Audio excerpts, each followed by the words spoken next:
Venice film ফেস্টিভ্যালে হাজির হয়েছে বছরের সবচেয়ে প্রতীক্ষিত সিনেমা গিলার্মো দেল তোরের ফ্রাঙ্কেনস্টাইন।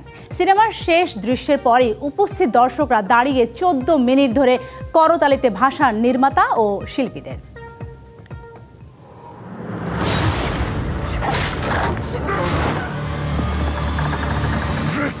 ভেনিসের লাল গালিচা আলো করে হাজির হয়েছেন গিলার্মো দেল তোরো ও তার তারকাবহুল টিম।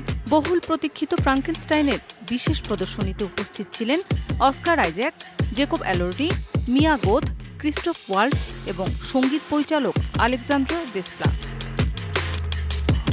এই বিশেষ সন্ধ্যায় ছিল আরও চমক। উপস্থিত ছিলেন নেটফ্লিক্সের শীর্ষ নির্বাহী টেড সারান্ডোস, ড্যান লিন এবং ছবিটির প্রযোজক ও সাবেক নেটফ্লিক্স ফিল্ম প্রধান স্কট স্টাবার।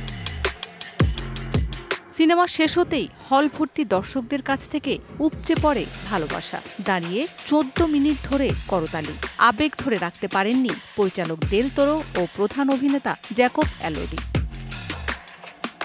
হররধর্মী ফ্রাঙ্কেনস্টাইন দীর্ঘদিন ধরেই ছিল গিলার্মো দেল তোরোর স্বপ্নের প্রজেক্ট। তার সিগনেচার ভিজুয়াল স্টাইল ও আবেগময় নির্মাণ দর্শকদের মনে ছাপ ফেলেছে প্রথম প্রদর্শনীতে।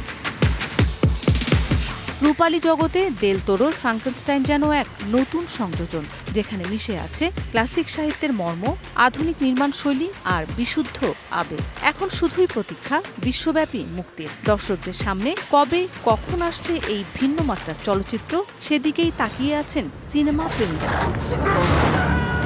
মৌসুমী শান্তা, ডিবিসি নিউজ ডেস্ক।